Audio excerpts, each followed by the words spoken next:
Welcome once again to the Brattlecast. This is Jordan Rich, sitting down with my very dear friend and an amazing conversationalist, Ken Gloss, the proprietor of the famous bookshop in Boston, the Brattle Bookshop on West Street, right downtown.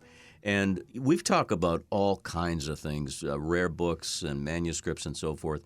But let's focus on one particular artist, in this case a visual artist, and a collection of the works of Edward Gorey. And I know you're going to explain a little bit about him and what he did. Well, Edward Gorey, not everybody might know him, but they actually might know him if once they see what he did. He did very, very stylized illustrations for books, for mysteries, many humorous, although many humorous books that when you read them, that you realize there's an evil humor to a lot of them. And he was Cape Cod. He lived in, I think, Yarmouthport, right in that area. And he did a lot of local. Anyone who watches Mystery on PBS, the opening introduction with the woman leaning back and so on, that's all Edward Gorey. Mm-hmm. Boy, would I love to get those sequences he drew for that. But I got a call. It was in the Duxbury area. And they said the husband had died, or the brother. He had 15,000 books. Would I be willing to look? Well, Duxbury from Boston is about 45 minutes. 15,000 books is always an interest. You always wonder what someone's going to have. And they did say that he had a major collection of Edward Gorey and Jack Kerouac. And I said, sure, I'll go. And it got postponed a little, and it took a little time.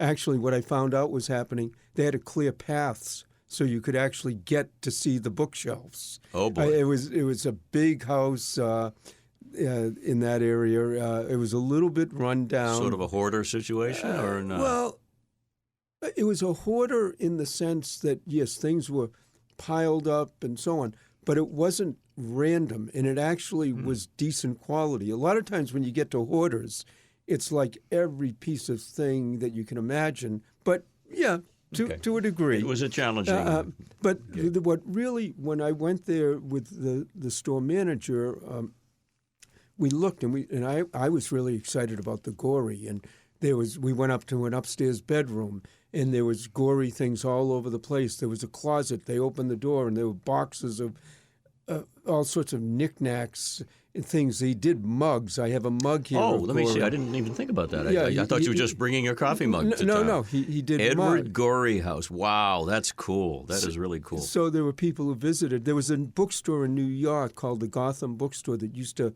sell a lot of his things. There were T-shirts. There were posters. Of course. There were buttons. There were any lanyards with Gorey. So I was looking at all of that and getting excited. Jordan's just picking up a playbill of Dracula that was, I think it was late 90s, maybe 80s. Let's see if I can see when this was. I think it was the 80s with Frank Langella, and he won a big award. 1978, actually. Well, it was So it was the 70s. Wow. And I remember going to that, and the whole set was done by Edward Gorey. And Frank Langella was wonderful in it. Yeah. I picked out this to sort of hold for a little while just because the minute I saw the playbill, I remembered it. And then the characters were so gory.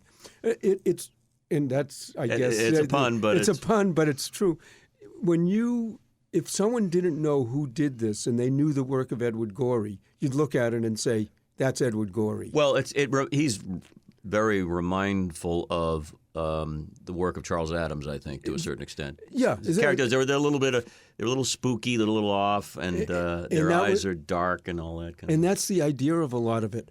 But I was looking at all this Edward Gorey. There were books that he did the dust jackets for. Mm-hmm. He designed the type on paperbacks, and there was all this. And I'm going, okay, this and this and this and this, and. Again, it didn't turn out that there were 15,000 books there. The people had exaggerated. There were only about 7,500 to 10,000 books. So there were only 7,500 to 10. And we made an offer, and I was looking at it. The rest of the house was pretty dark, And I will say, although it wasn't a hoarder situation, what you did find is when you moved the books on some of the back bookshelves, they were dusty. And then you could find nests in behind the books. There were obviously had been a fair amount of mice all through the house. But anyways, we made a bid, and we bid very aggressively on the Gorey.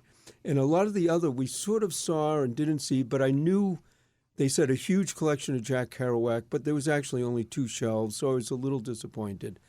Anyways, in 3 or 4 trips we made, they had a storage area also that we cleaned out. We brought it back to the store, and we started looking at all the Gorey material, and it actually was good, but it was the more common. Whoever bought it, they must have gone to this bookstore in New York, and when they had a box of extra postcards that he did, they bought the whole box at a bargain.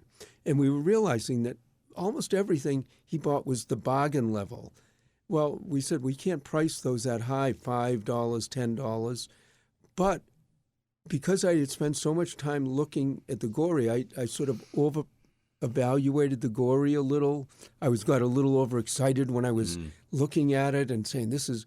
And we did perfectly fine. But it turned out on some of the other books, I didn't look quite closely enough. I had undervalued those. So for the mistake I made on overvaluing the Gorey, I actually undervalued.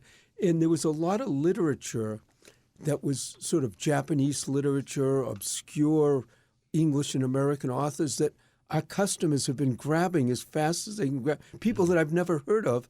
The Gorey did great, but we had to price it very, very cheaply and reasonable. I'll tell you, though, it made a wonderful window over Halloween. Oh, I bet it did. He's so Halloween-centric. I wanted to take a sidebar for a moment, Sure. and thank you for showing me this playbill, because it's 1978. Actually, this particular production starred Raul Julia, who was also one of the Draculas. But looking at it, the cover looks sort of evergreen. It could be any time, right? Yeah. The cover. But then you look at the actual playbook from 78.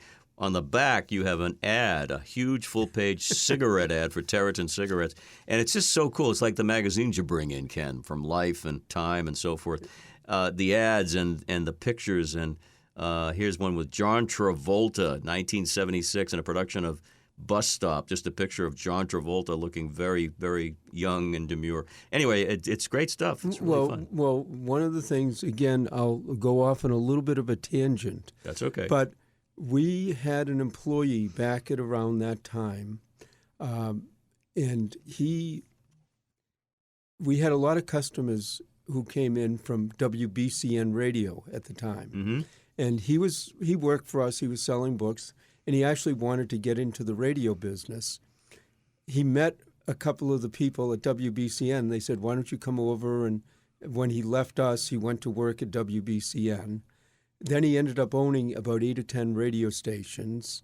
And then he ended up owning Playbill in Boston. Okay. And so, and he's still friendly. I don't know if you know Tim Montgomery. I don't. But he went... But I should. It's because he worked at the Brattle bookshop that he met a man named Jack Carney. That name I know. I know Jack. And Jack got him to go to WBCN. Yes.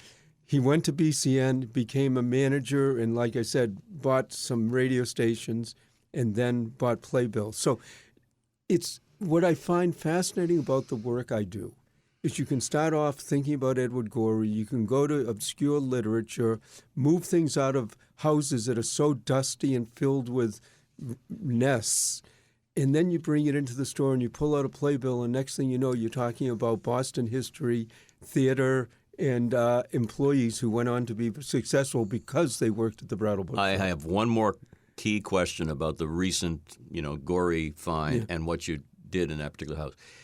We've all seen crime shows where the forensics team goes in with the suit and the gloves and the shoes with the padding and all. Do you ever concern yourself with mold or mice droppings, or how do you protect yourself? Yeah, well, we mask sometimes. Gloves sometimes, showers afterwards. All the time? Sometimes, not all the time, but sometimes. You do a lot of schlepping, so is there some sweating going on? And there are times when, yes, we're very careful. Now, This is actually, there's a little aside, and we'll get to the end. We'll talk about it more. Recently in Boston, there's an apartment building on Memorial Drive that is having structural problems. It's a very fancy one. And we've been in that apartment building many times buying thousands of books at different people's houses. As a matter of fact, condos there are $1 million, $1.5 million, $2 million. The building now has been declared structurally unsafe, and we've gotten a lot of calls from people who have apartments wanting us to come in and buy the books. And this is one case where I and the staff said, if they'll move the books to a warehouse or they'll move the books to another house, we are not setting foot in that thing. So although maybe with the dust, the mold, the mildew, occasionally we get into places like that, there are limits. And our safety is the limit. Absolutely. I'm very glad to hear that, because I really like you, and I wouldn't want to have to do the show by myself. So. Thank you. And What a great story, a gory ending, and that's a good thing. All part of what we call the Brattlecast. Go to brattlebookshop.com. Ken, can't thank you enough. I love these stories. Thank you.